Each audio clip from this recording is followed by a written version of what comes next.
Bonjour à tous et bienvenue dans cette nouvelle petite vidéo spéciale.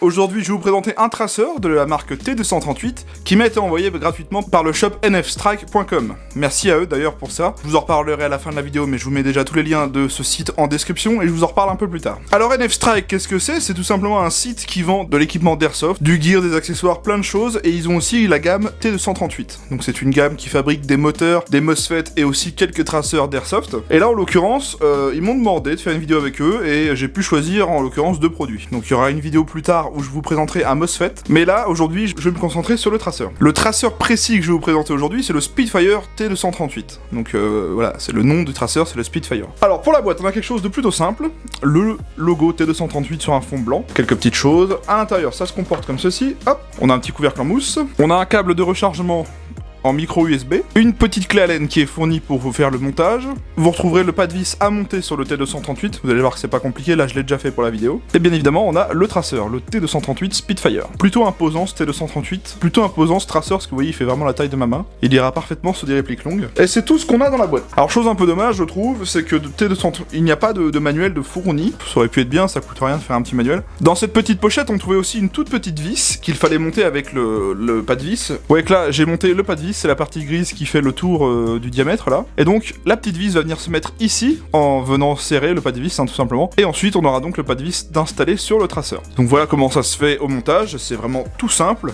il n'y a rien de compliqué. Alors ce traceur peut aussi bien se monter sur des répliques d'airsoft que sur des lanceurs gel blaster, vous savez les répliques avec les espèces de billes en gel là. Et aussi les nerfs. Moi je suis pas là pour vous présenter des répliques de nerfs ou de gel blaster, on est là pour l'airsoft. Donc on va se concentrer sur l'airsoft. C'est un traceur qui comme son nom l'indique trace des billes vertes et fait aussi un effet de flamme à chaque tir. Donc c'est un peu l'équivalent du blaster de chez Ace-Tech si vous préférez. Il fait une longueur de 91 mm pour un diamètre de 35 mm et d'un poids de 90 grammes. Il est fabriqué en aluminium et plastique. Il peut faire 25 000 tirs avec une charge complète. Il dispose d'un arrêt automatique au bout de 20 minutes. Il serait capable de suivre une cadence à 100 billes secondes. Ça me paraît un peu abusé quand même. Alors après, je sais pas si c'est vraiment le cas. Peut-être que c'est une erreur qu'il y a sur le site, je ne sais pas. Si vous avez l'info, n'hésitez pas à le dire dans les commentaires, ça peut toujours aider quelqu'un. Et donc il dispose de 3 modes bien distincts. Le mode traceur simple sans flash, le mode traceur plus flash ou juste le mode flash sans traceur, bien évidemment. On va regarder un petit peu comment il est construit. Pour commencer, quand vous recevez le traceur, donc déjà on monte le pad vis sur le traceur comme je vous l'ai expliqué. On fait un premier chargement. Pour faire le chargement de ce traceur, c'est pas compliqué. On va dévisser la partie arrière qui est ici, comme ceci. Et on va sortir tout simplement tout le bloc du traceur. Donc là on se retrouve avec la partie coque. Et voilà comment c'est fabriqué à l'intérieur. Donc là on y a la batterie LiPo. Donc c'est une batterie lithium, etc. Là on a tout ce qui est éléments électroniques.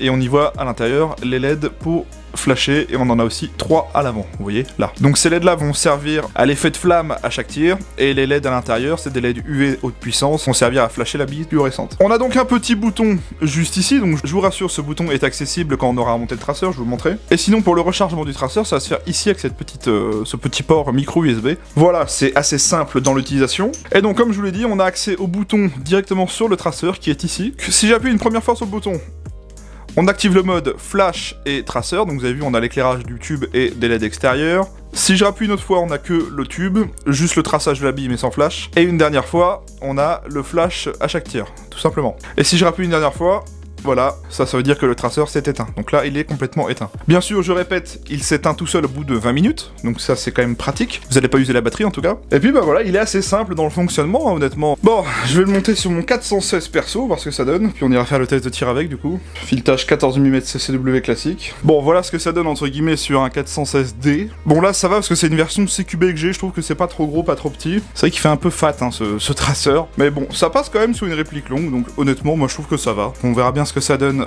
au test de tir. Et puis bah écoutez, comme on a fait à peu près le tour, on va aller faire les tests de tir dehors et je vous retrouve juste après. On se retrouve donc pour le test en extérieur du T238. Là j'ai activé uniquement le mode traceur, donc là ça va faire un traceur de billes comme d'habitude.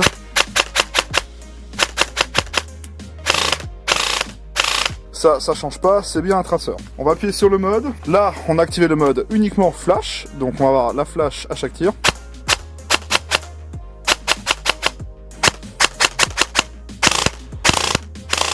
Et donc là, j'ai activé le mode traceur plus flash.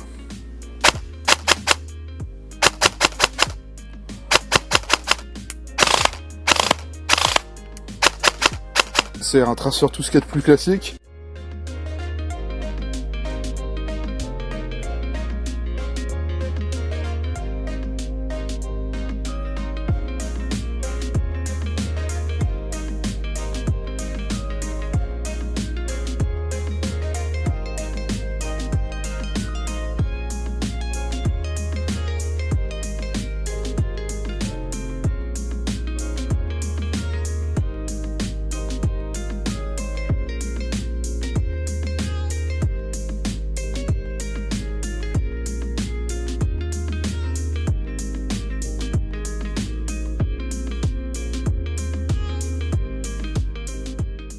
Bah alors, chose un petit peu plus étonnante, l'effet de flamme est plus visible quand on enlève le traceur. Alors si on est juste en mode flamme,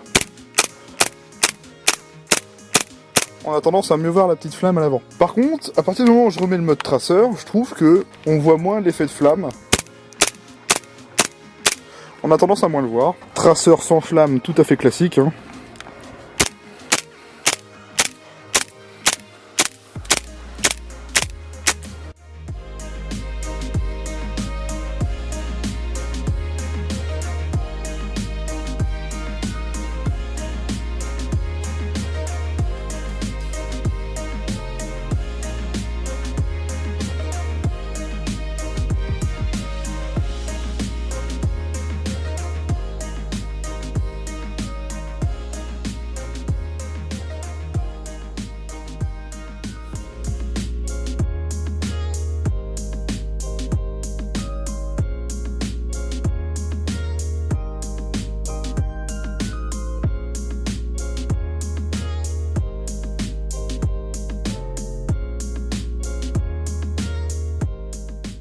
Voilà ce que ça donne en extérieur. En tout cas, le T238, pour le prix qu'il coûte, il est vraiment pas mal. Rien que d'avoir pu essayer dehors comme ça, franchement, ça m'a bien convaincu. Bien écoutez, je ressors du test, et bien franchement, ça m'a plutôt convaincu. C'est un traceur très sympa dans le sens où, au niveau prix et au niveau fonctionnalité, il est vraiment très simple. On a juste un bouton et c'est assez simple à sélectionner au niveau des modes. Contrairement, je pense par exemple au Bifrost où vous avez plusieurs modes de couleurs, etc. Bon là, c'est un peu plus complet évidemment, mais le traceur T238 au moins, il est simple dans l'utilisation. Vous avez un seul bouton, vous appuyez à chaque fois sur le bouton pour avoir les différents modes, et c'est tout. En termes de traçage de la bille, bah ça reste un très bon traceur, hein. Ça fait vraiment ce que j'ai vu comme d'habitude avec des Ace-Tech, donc à ce niveau-là, bon, rien à dire. Le flashage de la bille, bizarrement, je trouve que il flash bien mieux les GBB que les traceurs de chez Ace-Tech, enfin ça c'est mon ressenti en tout cas. Moi j'ai trouvé que l'effet de flamme a l'air un peu plus important sur celui-là que sur les Ace-Tech que j'ai essayé. À l'heure où je tourne cette vidéo-là, j'ai pas encore fait la review du traceur Blaster, j'ai fait que le Bifrost et le Brighter Sea. Si vous avez pas envie de vous embêter avec trop de fonctionnalités ou un truc du genre, ou si vous voulez pas mettre trop cher dans un traceur, le Spitfire fait un très bon boulot en tout cas, donc j'ai été plutôt satisfait.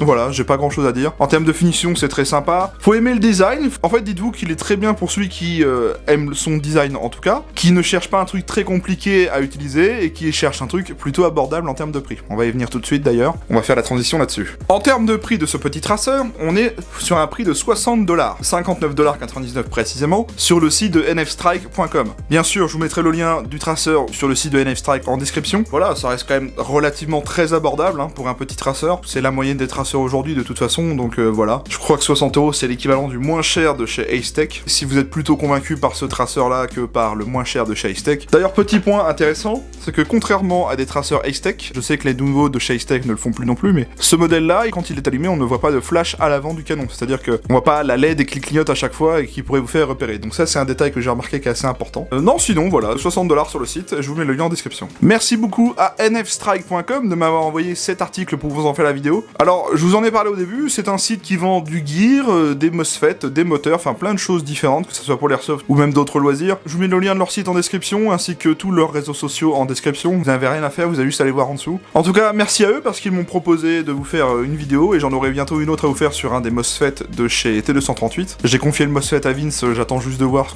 sur quelle réplique on pourrait le monter et comment on pourrait faire ça bien. Je vous invite à venir vous abonner à ma chaîne YouTube, pensez bien à activer la cloche et les notifications, c'est le meilleur moyen de ne pas louper les futures vidéos qui vont sortir et celles qui sont déjà sorties, donc c'est vraiment pour ne rien louper de l'actualité sur YouTube. Vous pouvez venir me retrouver sur ma page Facebook, c'est une page où j'y poste des choses hors vidéo, donc des photos, des posts communautaires, etc. Je dispose également d'une page Instagram, je vous mets le lien en description si vous voulez aller voir, hein. C'est totalement gratuit, c'est pour voir les photos que je fais, enfin bref. Vous pouvez mettre un pouce bleu à cette vidéo, pour voir si le contenu vous a plu ou non, si vous avez aimé le produit que j'ai présenté ou pas. Si vous possédez des produits de chez T238, n'hésitez pas à me dire ce que vous en pensez dans les commentaires, c'est toujours sympa d'avoir vos avis. Pour ceux qui disposent de Discord, je dispose moi-même d'un serveur qui est totalement gratuit, le lien est en description. Présentez-vous à l'entrée du serveur et vous pourrez échanger avec d'autres membres et passionnés d'airsoft. Bien, on arrive donc à la fin de cette vidéo, j'espère qu'elle vous aura plu. Merci à tous, prenez soin de vous, portez-vous bien, et à la prochaine.